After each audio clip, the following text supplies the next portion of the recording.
je suis ravie de participer à cette rencontre, à cette conversation avec vous, avec à côté de moi, juste à ma droite, Jean-Claude Mourleva, dont vous avez lu certains livres, et en particulier Jefferson, dont on va parler ce matin. Et puis, Jean-Claude Mourleva, je vous présente les élèves de CM2 de l'école Jules Romain, qui sont avec leur enseignant David Bellière. Donc, c'est les premiers rangs, voilà. Et puis, une classe de 6e, que je ne me trompe pas du nom des collèges, de Bossuet, voilà, qui sont arrivés derrière. Et puis, une classe du collège La Salle. Et ce sont des 6e aussi. Voilà. J'espère que vous allez les connaître plus intimement avec leurs questions chacun. Tous, vous n'hésitez pas, ce moment, il est vraiment pour vous. Il faut en profiter parce que vous avez un très chouette, en toute objectivité, auteur jeunesse avec vous ce matin. Je vous donne juste quelques petites précisions. Je ne vais pas vous assommer de présentation parce que la meilleure manière de le connaître, je pense que c'est de vous lire. Mais je voulais quand même vous signaler que Jean-Claude Mourleva, c'est le premier auteur jeunesse français qui a eu un prix qui s'appelle le prix Astrid Lindgren. Vous le connaissez certainement pas, mais j'espère que vous le découvrirez en grandissant. C'est comme le prix Nobel en littérature jeunesse. C'est un prix international, donc pour le monde entier. Et Jean-Claude Mourleva, c'est le premier auteur français qui l'a reçu, et c'était en 2021. Et il était temps qu'un auteur français le reçoive. Et je voulais que vous sachiez qu'il a été, qu'il y a eu ce prix-là. Ça me semblait important de vous le signaler. Alors, je disais qu'on allait plus particulièrement parler de Jefferson ce matin. Et donc, c'est un livre qui est maintenant une petite série. Il y en a 4. Il va y en avoir 4. Il y en a 3 pour l'instant, et le 4 est prêt et va bientôt être publié. Et le premier, Jefferson, que vous voyez ici et que vous avez lu, il est sorti, je crois, en 2018. Si je ne me trompe pas, donc il y a quelques années. Est-ce que parmi vous, il y a quelqu'un qui se lancerait pour dire quelques mots de l'histoire, pour nous en dire quelques mots? Est-ce qu'il y a quelqu'un qui est volontaire? Ah bah super, tu t'appelles comment? Maria. Alors voilà, c'est super que ça soit. Alors Maria, on t'écoute. Vas-y, tu nous donnes un peu, on appelle ça un peu le pitch, tu sais, une sorte de petit résumé qui met un peu tout le monde au carré ce matin. Vas-y. C'est quand Jefferson, il se bat contre les humains qui tuent les animaux. Et ses amis, ils viennent l'aider parce qu'il est blessé. Ils le mettent dans le coffre du bus et c'est l'ami Gilbert qui le conduit jusqu'à le monde des humains. Tu te souviens du nom de la ville? Non. Villebourg. Ça te dit quelque chose? Non. Oui, tu as raison, Gilbert. Il faut dire, pour ceux qui ne connaissent pas bien, le héros de l'histoire, c'est Jefferson, qui était un hérisson, et son meilleur ami, son ami ultime, comme il dit dans le 4e que je viens d'écrire, c'est Gilbert, le cochon. Ils sont potes comme on peut l'être, parce qu'ils se connaissent depuis l'enfance. Depuis l'enfance, et ils s'adorent, ils ne se sont jamais fâchés. Voilà. Et Gilbert, tu l'as très bien dit, c'est lui qui va conduire le bus pour ramener toute la petite bande des animaux, sauf qu'il y a un petit problème que tu as oublié de signaler. Gilbert, il n'a pas le permis.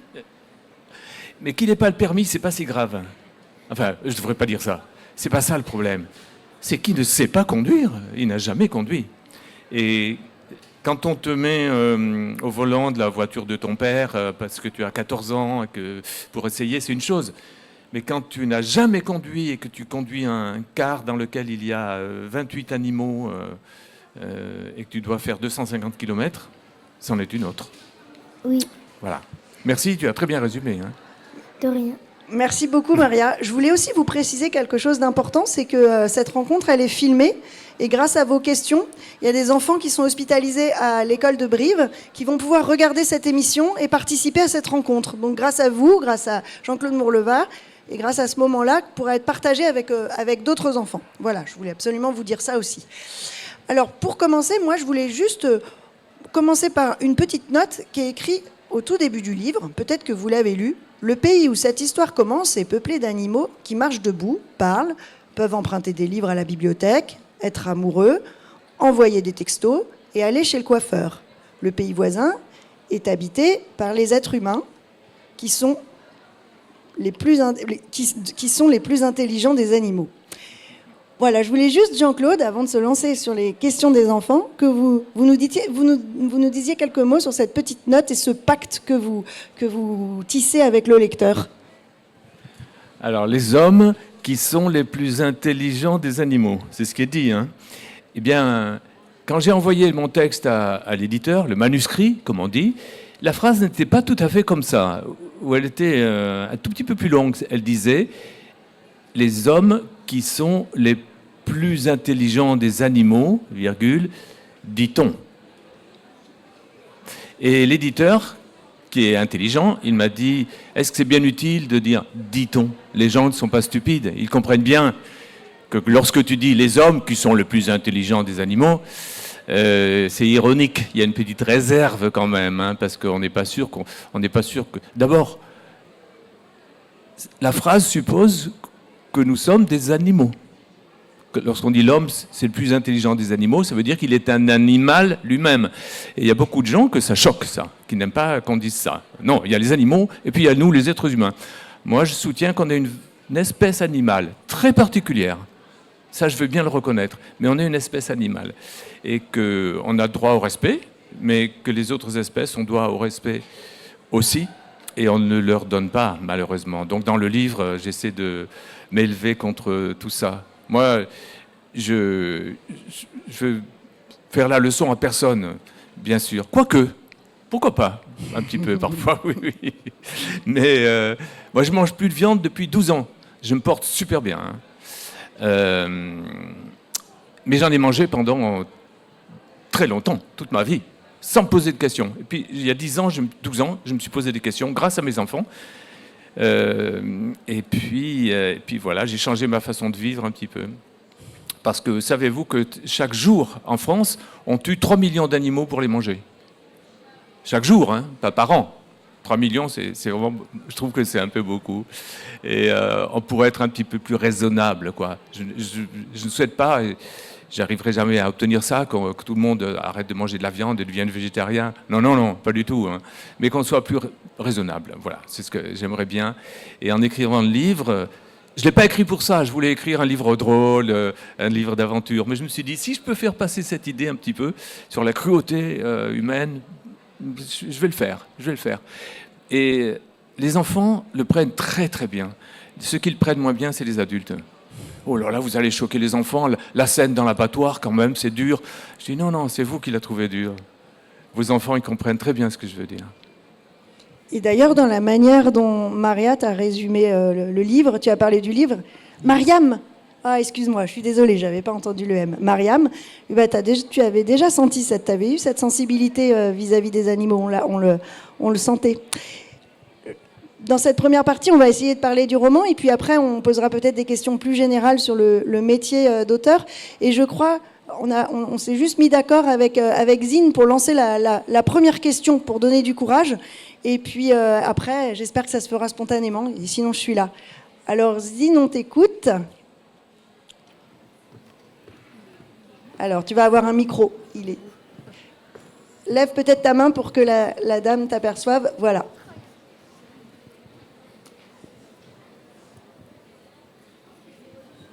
Donc, bonjour à tous. Et donc, c'est pour vous poser une question. Pourquoi avoir choisi un hérisson comme héros dans Jefferson ? Bonne question. Tu penses bien qu'on me l'a souvent posée. Quand j'étais petit, je suis né dans une petite ville en Auvergne, pas très très loin d'ici, hein, une petite ville qui s'appelle Ambert. Et puis, à l'âge de 3 jours, ou 2, je suis revenu dans le village où j'ai grandi, qui est un minuscule village, bien. Et puis, moi, je suis d'une famille de 6 enfants. Je suis le 5e de 6. Tu vas voir où je vais en venir. J'ai pas perdu de vue ta question, t'en fais pas. Et ça, c'est il y a très longtemps. Et il n'y avait pas de télé à la maison. Il n'y avait évidemment pas d'ordinateur ni rien. Et donc, le soir, on se racontait des histoires. Et j'ai partagé longtemps une même chambre avec mon petit frère, qui est aujourd'hui grand-père. Bon, le temps passe, hein. Et tous les soirs, on se racontait des histoires. Ma mère venait nous coucher, elle éteignait la lumière, elle s'en allait, on attendait qu'elle soit bien partie, ça commençait. Et mon frère, il dormait dans le lit à côté de moi. Et on avait des lits, on ne pouvait pas se voir, ils avaient des rebords assez hauts. Mais on s'entendait bien, et mon frère tapait comme ça. Je dis, ouais, qu'est-ce qu'il y a? Il me disait, on se raconte une histoire. Je dis, bon, d'accord, commence. Alors il commençait, ça serait, je ne sais pas quoi. Et je continuais, et il continuait. On se passait le relais comme ça. Et un soir, j'abrège l'histoire, hein, sinon. Un soir, il dit, ça serait un petit hérisson. Et moi, j'ai continué en disant, qui voudrait aller chez le coiffeur? Alors déjà, on a commencé à rigoler. On racontait des histoires pour rire, hein. C'est surtout ça le but quand même. Mais souvent, on riait si fort que notre maman revenait, elle disait, ça va les garçons? Vous avez vu l'heure qu'il est? Ne me faites pas revenir. Elle s'en allait, on attendait qu'elle soit bien partie, et mon frère, on finit l'histoire. Et je m'entends encore lui dire, d'accord, mais ris pas si fort. Sinon, elle va revenir. Elle était gentille, notre maman, mais bon, elle voulait qu'on dorme, c'est normal. Et bon, je ne sais plus du tout comment l'histoire a évolué à l'époque, celle du hérisson. Mais je sais que je n'ai jamais oublié cette première phrase de mon frère, ça serait un petit hérisson. Et ma deuxième phrase, qui voudra aller chez le coiffeur? Et parce que ça, déjà, moi, ça enflamme mon imagination. Ça serait un petit hérisson, ouais, bof. Qui voudra aller chez le coiffeur, c'est déjà plus drôle. Surtout si le coiffeur est sur le carrelage avec ses propres ciseaux plantés dans la poitrine. Bon. Et plus de 50 ans après, tu te rends compte? Oui, plus de 50 ans après, j'y ai repensé. Et je me suis dit que j'allais l'écrire, cette histoire du petit hérisson qui va chez le coiffeur. Et c'est devenu Jefferson. Voilà pourquoi un hérisson. Et puis je me suis dit aussi que c'est un animal sympathique. Les humains aiment les hérissons, je ne sais pas pourquoi. Les hérissons leur est sympathique. On a un hérisson dans le jardin. Oh, génial! On va lui donner du lait. Non, surtout pas. Hein. Ne faites pas ça. C'est mortel le lait pour les hérissons. Il ne faut pas leur donner de lait. Hein. Et ce qu'ils aiment, c'est les vers de terre, les insectes, des trucs comme ça. Les vrais hérissons. Hein. Jefferson, non. Il mange des pizzas avec Gilbert. Et, il fait des pâtes et du riz, et surtout. Voilà. Pardon, j'ai répondu longuement, mais il fallait peut-être. Et ce n'est pas la première fois que vous écrivez un roman dont des animaux humanisés sont les personnages principaux. Est-ce que c'est pratique d'avoir des personnages animaux humains ou humains animaux? En quoi ça vous inspire? Et quels sont les avantages de personnages animaux comme animaux humanisés? La fantaisie, le décalage. Parce que mes animaux n'en sont pas. J'ai écrit un autre roman il y a longtemps qui s'appelle La Balade de Cornebic, qui est presque, bon, de tout ce que j'ai écrit, c'est presque ce que je préfère. On me demande quel est votre livre préféré? J'en ai écrit 20 maintenant, un roman. Alors tout le monde attend que je dise La rivière à l'envers, Le combat d'hiver. Je dis La Balade de Cornebic. Parce que je me suis tellement amusé à l'écrire. C'est drôle. Comme Jefferson, c'est drôle. Moi, j'y attache beaucoup d'importance à la drôlerie, à offrir. J'adore les gens qui me font rire. Pas seulement, hein, s'ils font que ça. Mais j'aime beaucoup les gens qui me font rire. Je me sens reconnaissant avec eux, pour eux. Et ils sont plus humains ou plus animaux, vos personnages? Ils sont plus humains. Ils sont comme nous. On s'y reconnaît, c'est pour ça qu'ils nous touchent. Sauf qu'ils ont ces bouilles d'animaux, quoi. Moi, tu sais, dans la rue, je vois des gens et tout de suite, je vois des animaux. C'est bête, je ne devrais pas le dire. Je dis, oh, le beau sanglier, quoi. Cette dame, jolie poule. Ou castor. Ouais, castor. Voilà, je ne leur dis pas, mais peut-être qu'ils pourraient en dire autant de moi, je ne sais pas. Mais on a des types physiques qui évoquent des animaux quand même. Donc ça ajoute à la drôlerie. Et puis ça permet une liberté. On peut dire beaucoup dans la petite cachette qu'on se ménage, livre jeunesse avec des animaux, mais on peut dire vraiment beaucoup de choses et je m'en prive pas en fait. Donc j'imagine qu'en face de vous, vous voyez aussi plein d'animaux. Oui, un troupeau. Pardon, excusez-moi. Vous voyez, il faut... Est-ce que quelqu'un a une seconde question, qui veut rebondir sur ce qui s'est dit? Mariam? Alors, on va peut-être quelqu'un pas trop loin du micro, et puis on essayera de tous faire un maximum. Voilà, donc une question sur Jefferson. Vas-y. Et c'est même sympa de dire son prénom quand on prend la parole, comme ça on sait un peu qui nous parle. Bonjour, je m'appelle Vladislav et j'aimerais vous poser une question. On t'écoute. Avez-vous un passage préféré de votre roman? Tu parles du premier Jefferson? Oui. Là, ça demanderait réflexion. Ah non, j'ai un passage qui me revenait tout de suite, mais il est dans le 2, dans le deuxième. Oui, bon, écoute, d'accord, je vais te répondre. C'est pas du tout original. D'ailleurs, Marianne l'a évoqué, c'est le retour en voiture avec Gilbert au volant. Ça m'a beaucoup fait rire, je me suis beaucoup amusé. Et toi aussi, non? Tu l'as lu? Non. Ah non, ah bon, Non. d'accord. Ah, tu n'as pas lu... Tu l'as as pas pas encore lu, lu le ce premier passage-là? Jefferson? Alors, Non, j'espère que mais tu vas. j'en ai entendu parler un peu. D'accord, oui. Oui, ça m'a beaucoup amusé. Mais en écrivant, souvent, je ris, et fort. Tu vois, comme mon frère riait fort dans notre chambre d'enfant, là. Souvent, quand mes enfants étaient encore à la maison, ou maintenant la personne qui habite avec moi, elle me dit « Qu'est-ce qui se passe ?» Et moi, je suis tout seul dans mon bureau et je ris. Des fois, je pleure aussi, mais ça ne fait pas de bruit. Vous avez un rapport à votre écriture assez cinématographique. Est-ce que vous imaginez dans votre esprit quand vous inventez l'histoire, ou bien c'est plus à distance? Ah non, je les vois, ouais, je les vois, je les entends. Souvent, on me dit, tu décris pas tellement tes héros, Tomek, la rivière à l'envers, comment il est, Tomek. Il y a 4 mots au début, puis après... Parce que je suis Tomek, en fait. J'avance avec lui, j'espère avec lui, j'ai peur avec lui, je me regarde pas dans le miroir. Et donc, pour Jefferson, c'est la même chose, en fait. Mais je vois les scènes, comme si on devait les mettre en scène au théâtre. Les axes dans lesquels ils sont placés, est-ce qu'ils sont debout, est-ce qu'ils sont assis, est-ce qu'ils parlent fort, est-ce qu'ils chuchotent, est-ce que c'est lent, est-ce que c'est très rapide parce qu'il y a un affolement. Tout ça, on le ressent, on le voit, oui, bien sûr. Donc un peu réalisateur, metteur en scène quand vous écrivez l'histoire. Oui, c'est assez proche en fait. Moi, il se trouve que j'ai fait plusieurs métiers dans ma vie. Le premier, c'était d'être professeur d'allemand dans un collège. 5 ans, à un moment. Mais j'ai aimé faire ça. Et ensuite, j'ai fait beaucoup de théâtre. Et après seulement, j'ai écrit. Et tout le monde me demande, vous écrivez pour la jeunesse, est-ce que d'avoir été professeur, ça vous a servi? Et je dis toujours, ah mais non, c'est tellement loin. Puis non, il n'y a pas de lien vraiment. En revanche, d'avoir fait du théâtre, ah, oui. Parce que au théâtre, si on joue ou même si on fait la mise en scène, on est très sensible au rythme. Ça ne doit jamais baisser. Ça ne veut pas dire que ça doit aller vite. Hein. Il peut y avoir un très bon rythme lent.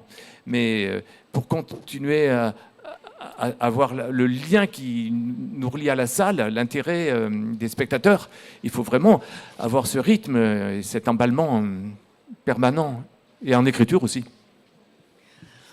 Le jeune hérisson Jefferson Bouchard de la poterie acheva de ranger son logis en chantonnant des petits pom-pom-pom, pom-pom-pom, pom-pom-pom, à la façon des gens qui sont de très bonne humeur. Ça, c'est la première phrase. Est-ce que c'est une phrase qui est venue tout de suite, immédiatement, que vous avez visualisée comme vous nous l'avez expliqué? Est-ce que vous voulez qu'elle capte le lecteur? Comment vous l'appréhendez, cette première phrase du roman et cette première phrase de Jefferson? Alors, je voyais l'image. Je voyais mon Jefferson qui fait son rangement. Je le vois très méticuleux, bien propre sur lui. Et puis, parce qu'il est joyeux. Ça, je le vois, il n'y a pas de problème. Mais après, il reste à écrire la phrase. Et là, c'est de l'artisanat après. Hein. Et les premières phrases d'un roman comptent beaucoup. Enfin, moi, j'essaie. Je ne réussis pas forcément toujours, mais j'essaie qu'elles soient bien balancées. Et là, celle-là, elle est pas mal. Le jeune hérisson Jefferson Bouchard de la poterie acheva de ranger son logis en chantonnant des petits pom pom pom pom pom à la façon des gens qui sont de très bonne humeur. Elle est bien balancée, la phrase. Elle est bien grammaticalement. Elle tient le choc. Elle n'est pas compliquée à comprendre. Elle est simple. C'est bon, je continue. Je m'appuie sur cette phrase en espérant que la deuxième sera bien aussi, et la troisième, et que le premier chapitre aussi, et le deuxième, et voilà. C'est un peu comme quand on écrit un roman comme ça, je compare ça à marcher sur un fil. voyez les équilibristes? Je fais un pas, ça va, je suis toujours bien en équilibre. Hop, je mets l'autre pied, un autre pas. Je ne vais pas tomber, je suis bien. Et le troisième, et on avance et en essayant de ne pas tomber. Quand on écrit de la même façon, on s'appuie sur ce qu'on vient d'écrire. Et moi, je dois être content de ce que j'ai écrit pour pouvoir continuer. J'écris le chapitre 2 quand je suis amoureux de mon chapitre 1 en fait. Et j'écris le 3 quand je... etc. Alors, on écoute une autre question dans la salle. Voilà. Alors, Bonjour, moi c'est Hugo Antonio et ma question c'est est-ce plus facile de... Qui parle? Tu peux lever la main? Voilà. Ok, d'accord, ça marche. Et ma question c'est est-ce plus facile de faire parler des animaux? Mais pour moi, comme je l'ai dit, c'est pas des animaux. Pour moi, c'est toi. C'est toi, c'est nous. Quoi. Les soucis qu'ils ont, les espoirs, les difficultés, les habitudes, sont 100% humaines. Ils vivent exactement comme des humains. C'est juste qu'ils ont ces bouilles d'animaux. Et ça m'amuse. Qu'est-ce que ça apporte? Rien de spécial. La drôlerie et puis la distance, le petit décalage qui fait qu'on n'est plus dans la chose tout à fait réelle. Ça n'est plus tout à fait réaliste, mais pas loin. C'est très amusant. C'est comme, je ne sais pas si on les étudie encore, les fables de La Fontaine. Ça vous parle? Non? Oui, ah bon, d'accord. Eh bien, c'est pareil. Jean de La Fontaine, il y a quelques siècles, il a eu la même idée que moi. C'est un collègue, en fait. Il s'est dit, tiens, j'ai des choses à dire sur l'espèce humaine, sur ses habitudes, sur les grands de ce monde aussi, ceux qui nous gouvernent, mais je ne peux pas le dire frontalement comme ça, sinon je vais finir en prison. Donc je vais tricher un petit peu, je vais raconter des histoires d'animaux. Mais en fait, ces histoires d'animaux, elles racontent les hommes. Et dans Jefferson, c'est à ma petite mesure, hein, c'est comme ça. et Jefferson, Edgar, le fameux coiffeur qu'on trouve mort au début du roman, ou Gilbert. Comment les prénoms de ces animaux vous arrivent? Ben là, vous l'avez compris, hein, Edgar, Gilbert, Simone, etc. Comment s'appelle le cousin? Roland. Qu'est-ce qu'ils ont tous en commun, ces prénoms, pour vous? Est-ce qu'on pourrait s'appeler comme ça aujourd'hui? Non, ce sont des prénoms anciens. Ce sont nos... enfin, même moi, même mes parents peuvent s'appeler comme ça, à la limite, ou mes grands-parents presque. Et vous, c'est plus du tout. Hein. Sauf que ça revient quand même. Et donc, je leur ai donné ces prénoms un petit peu anciens, parce qu'il y a un côté un petit peu... dans Jefferson, il y a un côté un petit peu... pas très moderne, quoi. Un peu popote. C'est un peu popote. Et donc, il s'appelle comme ça. Sauf Jefferson, qui a un nom anglo-saxon. Sa sœur s'appelle Chelsea. Sa mère s'appelle Sharon. C'est des prénoms. Et chez les bouchers de la poterie, même s'ils ont un nom aristocrate et bien français, il y a quand même un truc anglo-saxon chez eux. Ouais. Alors, on vous écoute. Qui enchaîne avec une question? Vas-y. Tu t'appelles comment? Bonjour, je m'appelle Maxence. Alors, on t'écoute. Est-ce que c'est difficile d'écrire un livre? Un bon? Oui. Enfin, moi, ma grande difficulté, c'est de commencer. C'est de commencer l'histoire, d'écrire le premier chapitre, en gros, tu vois. Et après ça va. Je ne m'arrête plus. Chez moi, si tu ouvres mes tiroirs, ils sont vides. Il n'y a aucun manuscrit, aucune histoire que j'aurais commencé et pas achevé, tu vois. Donc, une fois que c'est parti, j'avance et j'y trouve plaisir. Plus j'avance, plus j'y trouve de plaisir. Parce que je commence à bien connaître mes personnages, alors qu'au début, je ne les vois pas tellement, mes personnages. Je ne sais pas trop qui ils sont. C'est comme quand tu rencontres quelqu'un, tu lui demandes à voir d'abord. Je vais parler avec lui, je vais jouer au foot avec lui ou avec elle, et puis je verrai si c'est quelqu'un qui me convient ou pas. Mais au début, tu ne sais pas trop. Hein. Tu as des impressions, mais pas plus. Avec les personnages, c'est pareil. Bon, Mais ce n'est pas ta question. Est-ce que c'est difficile? Oui, je crois que c'est très difficile et très agréable en même temps, en fait. Mais dire « mais non, c'est facile », c'est pas vrai.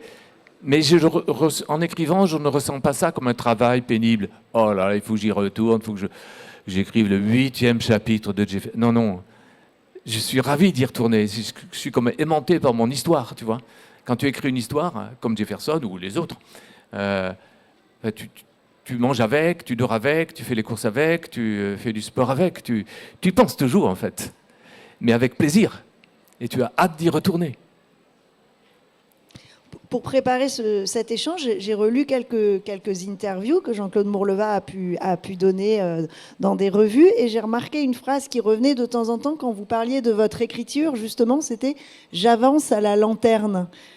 Voilà, ça serait peut-être intéressant que vous nous disiez qu'est-ce que ça veut dire en continuité de ce que vous venez d'expliquer. Ben, vous savez ce que c'est, une lanterne. On la tient devant soi, comme ça, il y a une petite lumière, et puis elle éclaire pas loin, juste 2-3 mètres autour. Mais ça permet de voir d'avant. Ah non, là c'est bouché, je vais essayer par ici. Ah oui, il y a une petite voie. Voilà. Et un jour, c'est pas moi qui l'ai inventé, c'est mon éditeur qui m'a dit « mais toi, tu écris à la lanterne ». Ça veut dire que je n'ai pas mon histoire dans la tête jusqu'au bout. Je n'ai pas le scénario de mon histoire dès le début, pas du tout. J'ai une situation de départ et puis j'avance à la lanterne. C'est ce qu'il voulait dire et je suis tout à fait d'accord. C'est pourquoi je le replace moi-même. Vous avez besoin de ne pas savoir ce qui va arriver. Oui, vraiment. Sinon, j'ai l'impression d'être lié et puis de vouloir y aller trop vite. Alors que quand on écrit à la page, on est surpris par des choses qu'on a trouvées et qui ouvrent sur d'autres petites choses. Un roman, il est fait de petites choses. Hein, c'est un petit travail de fourmi. Et une petite chose en amène une autre, qui fait penser à une autre, Et donc, on écrit tout ça. Et on peut avoir avancé d'un chapitre sans que l'action ait tellement progressé. Mais c'était bien quand même, et intéressant. Alors, qui on écoute? Qui peut-être voilà, sur Jefferson? Alors.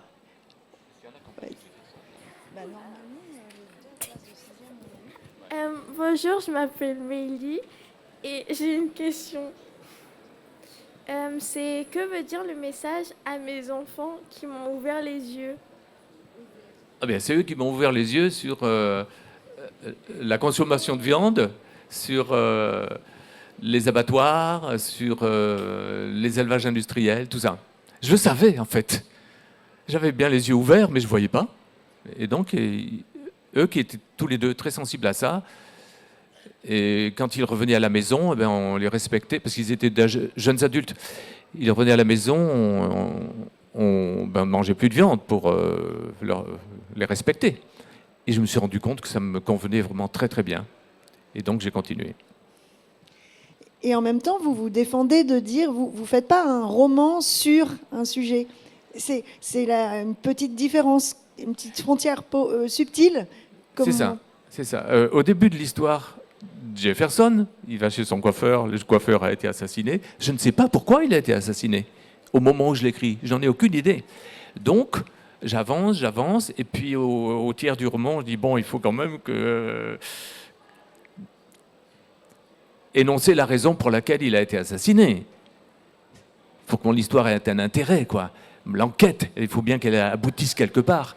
Et j'ai pensé à plusieurs possibilités, et entre autres celle-ci, que Edgar serait un activiste pour la cause animale, comme aujourd'hui font des associations comme L214, qui vont filmer clandestinement dans les abattoirs pour montrer aux gens ce qui se passe.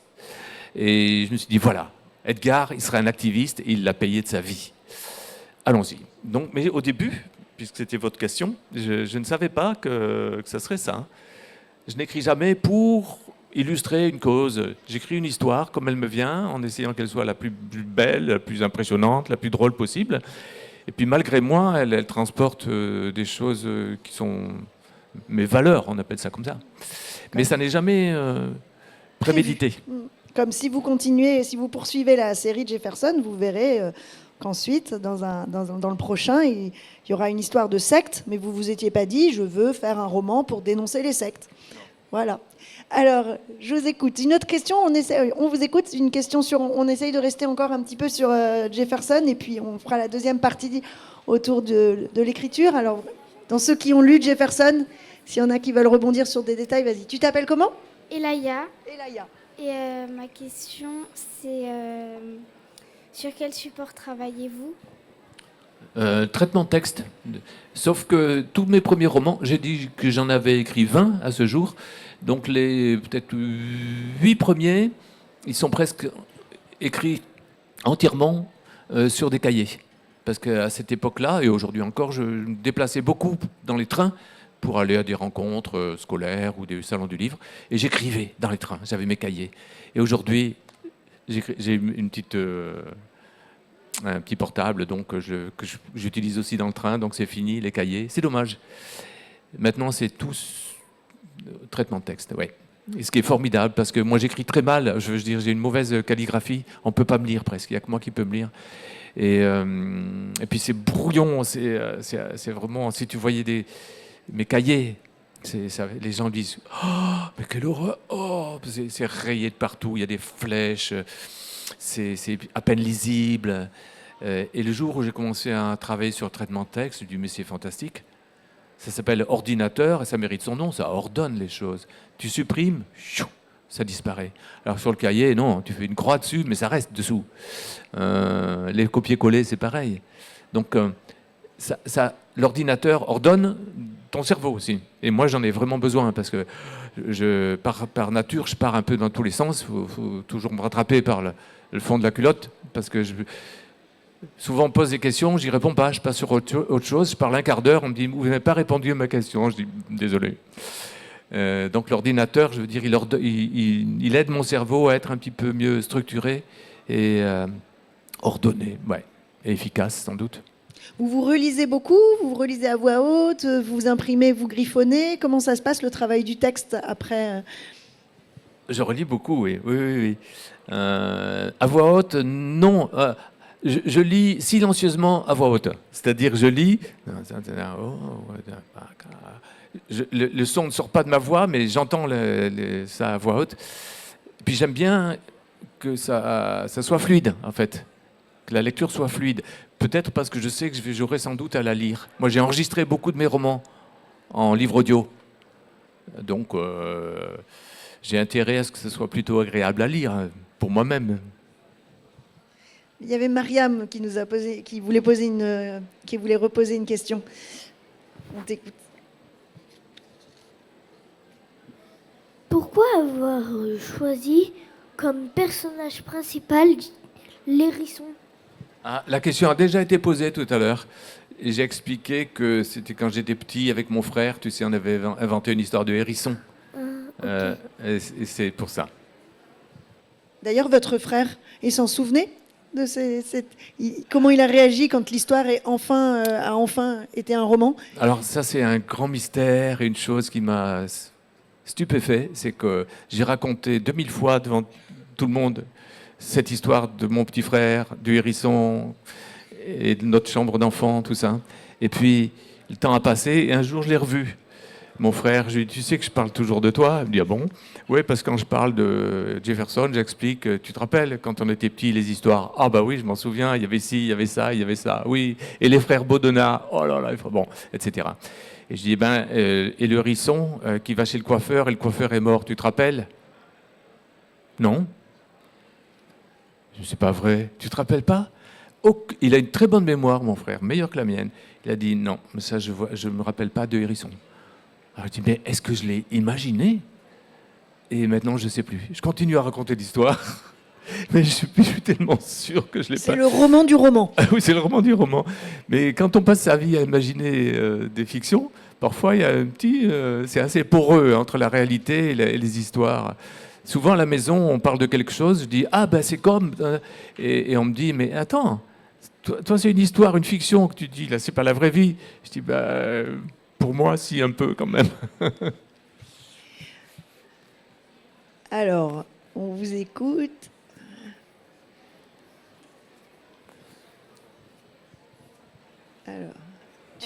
Bonjour, je m'appelle Maya. Est-ce que je peux vous poser une question sur le travail d'auteur. Combien de temps ça vous prend d'écrire un livre? Le tout premier que j'ai écrit, roman, je parle des romans, hein, il s'appelle La Balafre, et pour l'écrire, j'ai mis 2 semaines et demie. Ouais. Il y a un autre livre qui s'appelle, que j'aime beaucoup, que j'écris plus tard, qui s'appelle Le chagrin du roi mort. J'ai mis 1 an et demi. Tu vois, 2 semaines et demie à 1 an et demi. Parce qu'il y en a qui sont plus volumineux que les autres, et il y en a qui sont jetés comme ça. Chou, tu vois, tu avais ça en toi, puis ça va très vite. Tu travailles pas l'écriture pendant des siècles, ça, voilà. Et puis d'autres où c'est plus lent, parce qu'il y a beaucoup plus de matière, il y a plusieurs époques, il y a beaucoup de personnages, et puis que c'est une écriture plus classique, bien travaillée, et ça prend plus de temps, voilà. Et puis aussi, il arrive qu'on est bloqué. Comme moi, je n'ai pas de scénario, je suis puni, pris à mon propre piège. J'avance, et puis bon, je suis bloqué. Je dis, comment je fais? Ah oui, je vais faire... Et non, c'est une bonne idée, mais c'est impossible, puisqu'à la page 20, j'ai dit que... Alors, il faut que je revienne à la page 20, que je fasse une transformation, un changement, et puis que je continue. Enfin, voilà. Et ça vous arrive d'abandonner, de laisser un manuscrit de côté ou de renoncer à une histoire, même si elle a été écrite, mais dont vous n'êtes pas satisfait? Jamais. Comme je disais tout à l'heure, mes tiroirs sont vides. Quand je commence à écrire l'histoire, c'est que j'ai ma conviction, comme je dis ça, il y a vraiment quelque chose là. Et donc, en général, je vais jusqu'au bout. Donc, j'ai pas de roman écrit à moitié ou au tiers, ou qu'on m'aurait refusé. J'ai pas ça. Ce qui fait qu'à chaque fois, c'est l'angoisse. Après chaque roman, je me trouve devant du rien, du vide, et c'est un peu angoissant. Alors, on vous écoute. Peut-être un petit peu plus haut sur les lecteurs de Jefferson. Ah oui, vous vous êtes passé le micro, ok, allez-y. Je crois que ça fait un moment, là avec le t-shirt, le pull blanc, je vois ta main levée depuis un moment. Voilà, allez, tu vois, tout vient, tout arrive, tout finit par arriver. Vas-y. Bonjour, je m'appelle Clémentine et j'avais une question. Est-ce que Jefferson, c'est un prénom que vous aimez beaucoup ou c'est juste... ou il vient d'un prénom... Enfin, je ne sais pas comment formuler. En fait, est-ce que Jefferson, c'est un prénom de votre famille, un membre que vous aimez beaucoup ou c'est juste un prénom que vous avez trouvé comme ça? Oui, et c'est très mystérieux, puisque forcément... Ça s'appelle Jefferson, les 4 romans vont s'appeler Jefferson ou Jefferson quelque chose, et on me demande forcément, la preuve, pourquoi? Eh bien, je suis obligé de répondre, je ne sais pas. Je ne sais pas. Pourquoi je l'ai appelé Jefferson? Je ne sais pas. Je ne peux pas dire mieux. Je pourrais dire peut-être parce que, mais même pas, je ne sais pas. Ça m'est venu comme ça, je dis tiens, Jefferson, c'est un but. Je suis désolé, j'ai pas de réponse. Jefferson, Bouchard de la poterie. Ça, oui, ça a été réfléchi. Je me suis dit, tiens, je vais l'affubler d'un nom de famille, Bouchard de la poterie, n'est-ce pas? Tu vois, ça évoque tout de suite une aristocratie. Tu vois, la famille Bouchard de la poterie. Tu les vois dans un château, dans une demeure, tu vois. Et ça m'amusait d'affubler notre gentil Jefferson, qui est hyper modeste, plutôt timide, qui n'aime pas se mettre en avant, de l'affubler d'un nom trop prestigieux, trop lourd pour lui. Je trouvais ça drôle. Mais Jefferson, je ne sais pas. Il y a un président des États-Unis, il y a très longtemps, qui s'appelait Jefferson, mais ça n'a aucun lien. Alors...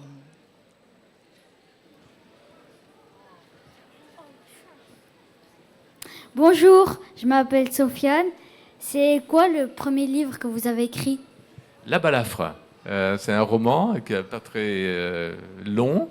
C'est tout premier. J'ai mis 2 semaines et demie pour l'écrire. Voilà, mais c'était en 1998. Il est paru. Donc, je l'avais écrit en 97. Ça ferait donc, il y a 28 ans. 28 ans. Tu te rends compte? Ouais. C'est au siècle dernier. Ouais.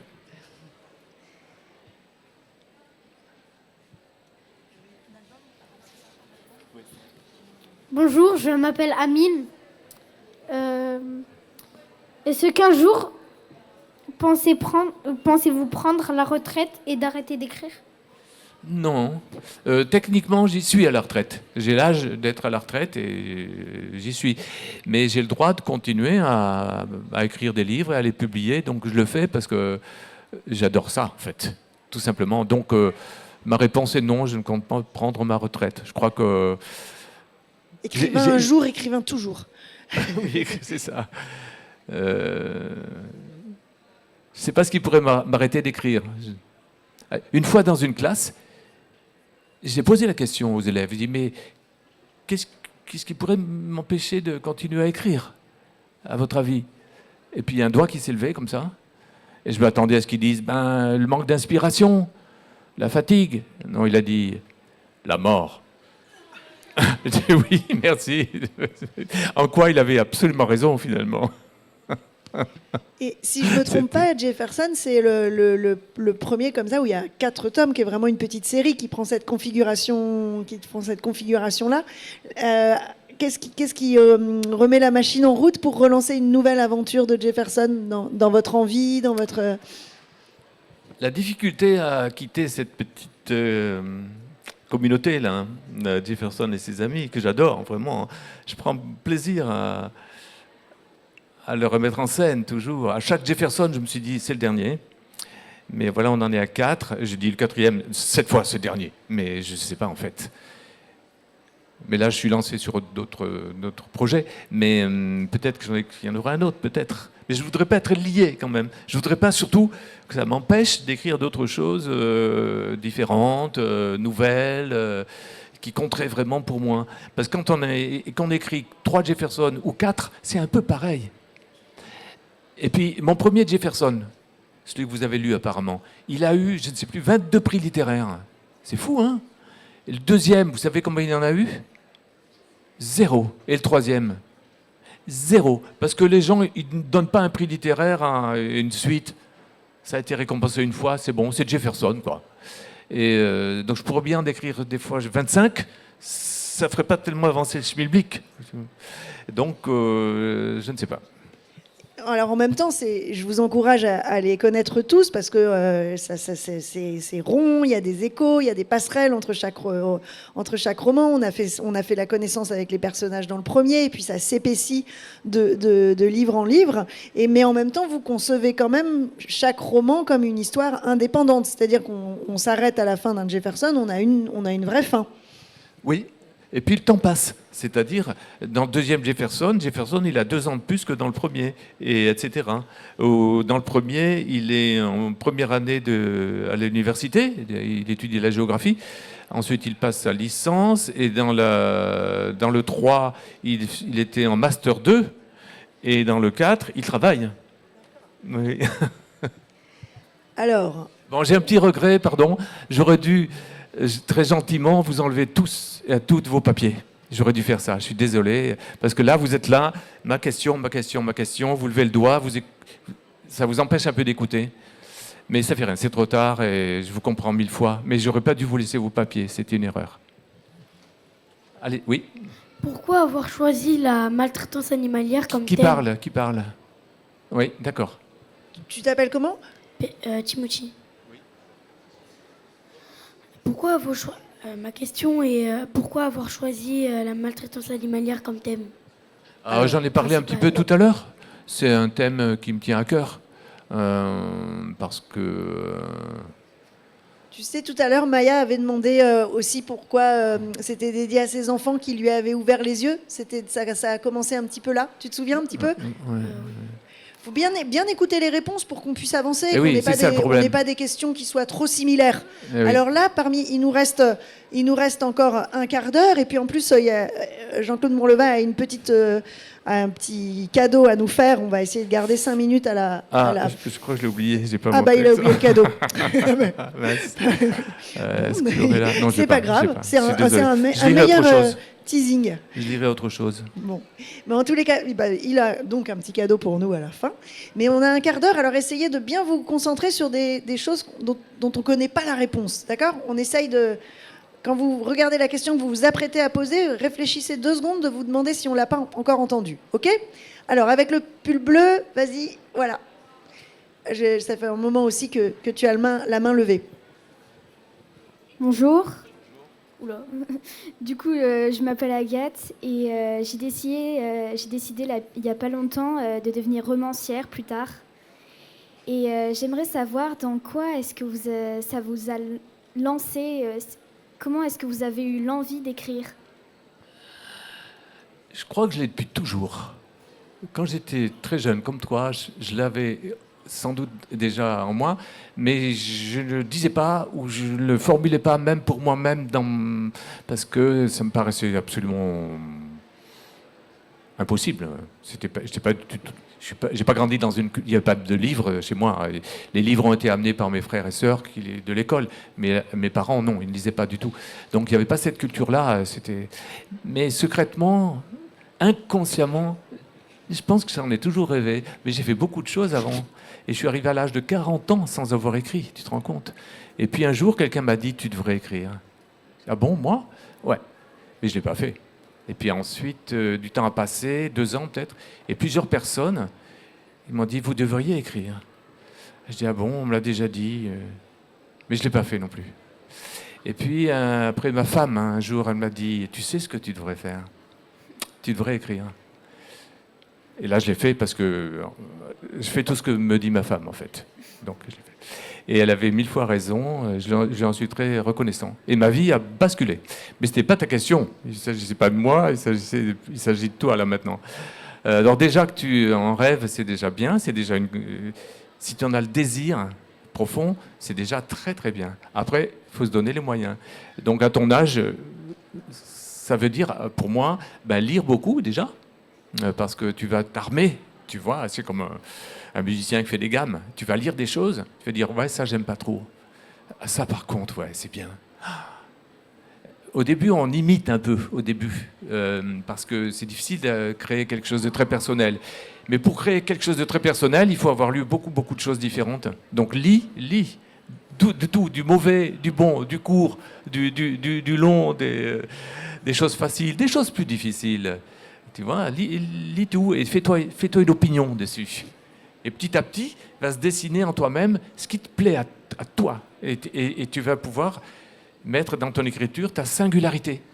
C'est-à-dire, tu vas pouvoir écrire ce que personne ne pourrait écrire à ta place. Ni moi, ni personne. Ça, c'est assez difficile.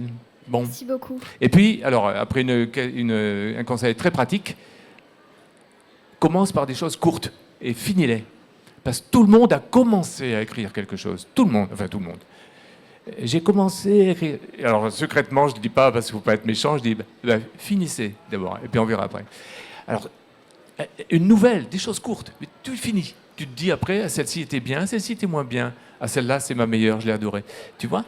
Et plus tard, quand tu auras du temps, parce que là, tu es scolarisé, tu manques de temps aussi, tu pourras aller au bout de choses plus longues, peut-être. Ça te va ? Oui. À l'âge d'Agathe, à 11 ans à peu près, j'imagine. Oui, c'est ça. Il y a eu un choc littéraire ou un livre vraiment qui était déjà capital et qui est resté cher à votre cœur ? Ah oui, Robinson Crusoe, sur son île déserte. Ça vous parle ? Oui, je l'ai lu. Bon. Eh bien, j'étais interne, pensionnaire, dans un lycée. C'est très très dur, discipline très dure. J'étais malheureux, j'étais en 6e. Et je pleurais toujours au dortoir. Je passais mes nuits à pleurer. Donc, on me ramenait à la maison. Je ne faisais pas passer pour malade. J'étais malade tellement j'étais triste. Et puis, au milieu de l'hiver, m'est arrivé ce livre dans les mains. C'était Robinson Crusoe. Donc, je l'ai lu 3 fois de suite. Et c'était une sorte d'événement intérieur, d'éblouissement, quoi. Ah oui, on peut écrire. Et puis c'était à la première personne. Je m'appelle Robinson Crusoe. Un soir, mon père, je suis né à York, dans la ville de York en 1600. Un soir, mon père, je m'appelle Robinson Crusoe. Je dis, on me parle. Il y a une voix qui sortait du livre.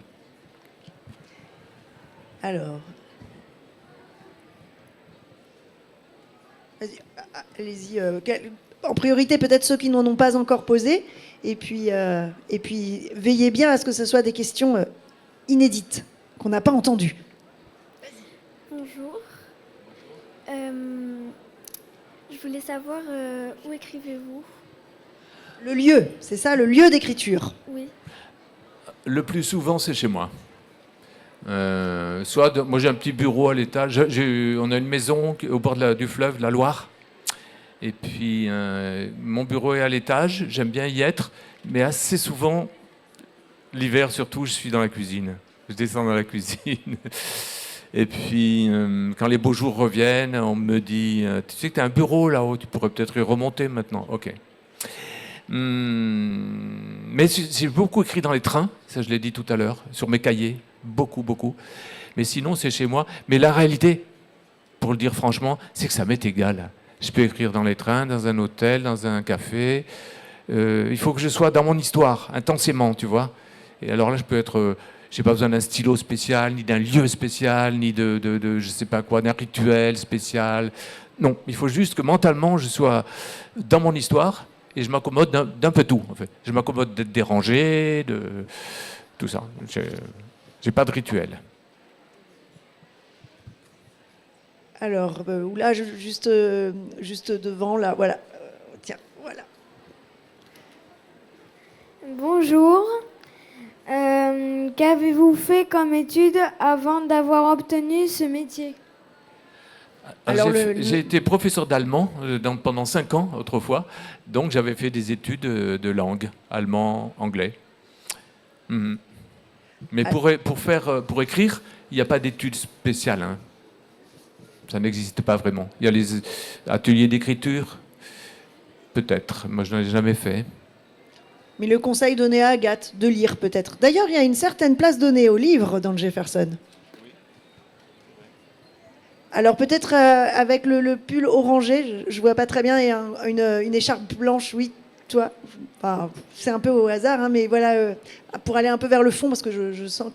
Oui, c'était toi, je pensais, mais voilà. Voilà, vous voulez lui passer le micro? Ça fait aussi un moment que tu as le bras tendu. Bonjour, je m'appelle Amy et je voulais savoir comment vous trouvez votre inspiration. La question qui tue. Ben, parfois, je la trouve pas. Hein. Mais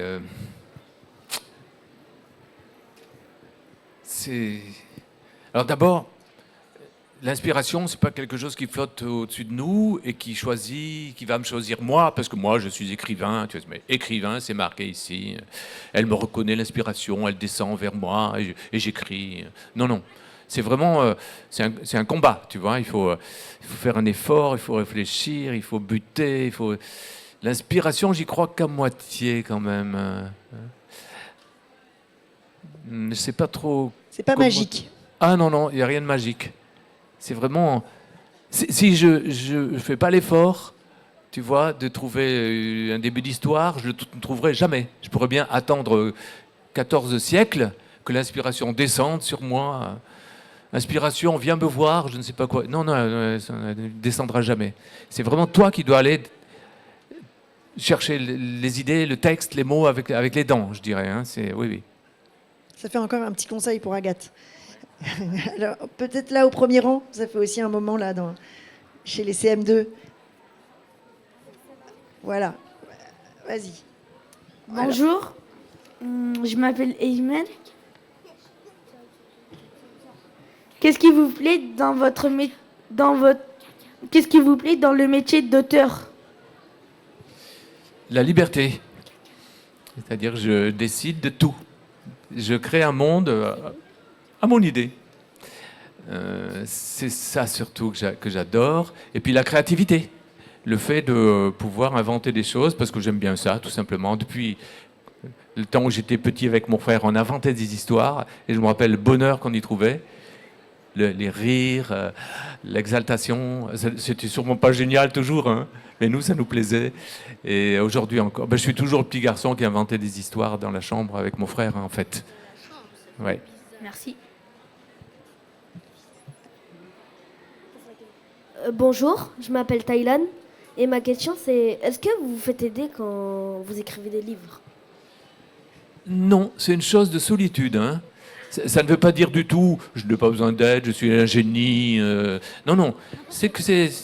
Alors là, vous êtes déjà dans les questions suivantes dans vos têtes, là. On écoute bien la Baissez les réponse. bras, baissez les bras. Baissez les bras. Baissez les bras. Rangez vos papiers parce que là, je vous vois bien, vous attendez votre question et vous n'écoutez plus ce qu'on dit. Pardon, mais je le ressens là. Où est-ce qu'on en était? On en était, est-ce que quelqu'un vous aide? Est-ce que Ah, vous oui, avez oui. besoin d'aide? Non, pour avancer mon histoire, pour l'inventer, non. Mais dès que j'écris un chapitre, je le lis à quelqu'un chez moi qui me dit c'est bien, continue. Ou bien, ouais. Et puis, il peut y avoir une petite réserve. Et j'en tiens compte. Ou pas, mais souvent, oui.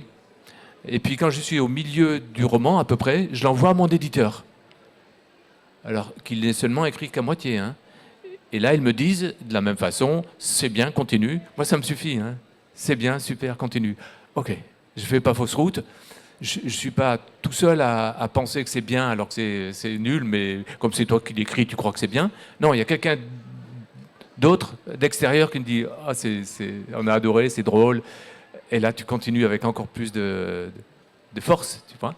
Donc, je retire ce que j'ai dit, j'ai besoin de quelqu'un, mais pas pour qu'il m'aide à l'écrire l'histoire, mais pour qu'il m'encourage et qu'il m'accompagne, et qu'il me dise c'est bien, qu'il la lise l'histoire.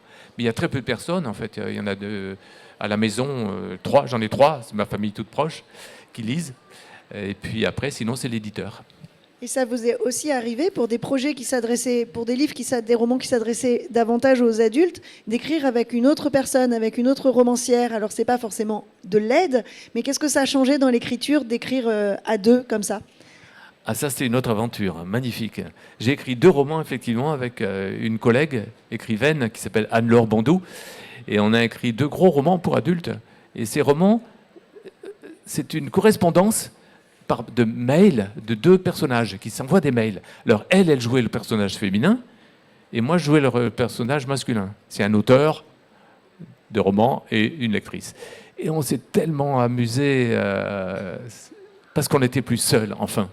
D'habitude, chacun de son côté, normalement, on écrivait notre roman avec toutes les joies, et les bonheurs, et tous les tourments aussi, et les découragements. On sait ce que c'est. Et là, à 2, on rebondit sur ce qu'a dit l'autre, on est sans cesse renforcé. C'est un pur plaisir. Une belle aventure à 2. Écriture, ouais. Ouais. Oui, d'accord, oui. Alors, on prend une question, et puis... Alors, quelqu'un qui n'en a pas encore posé, avec ton haut là au premier rang, ton t-shirt un peu orange, voilà, toi, voilà, vas-y. Bonjour, je m'appelle Alima et ma question c'était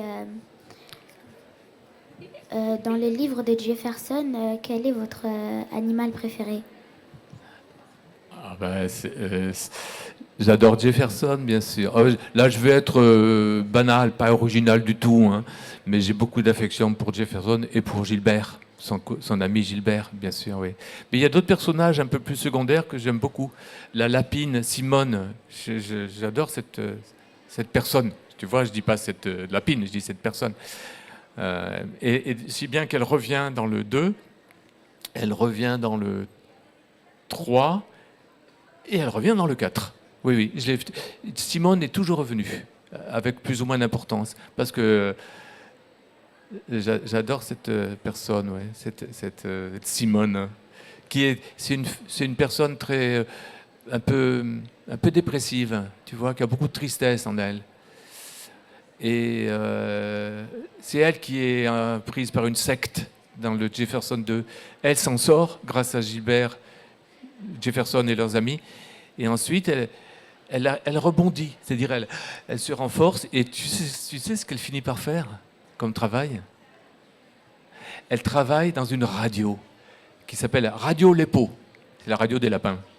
Et toutes les nuits, à minuit, elle est à l'antenne et elle dialogue avec un auditeur ou une auditrice qui est au téléphone.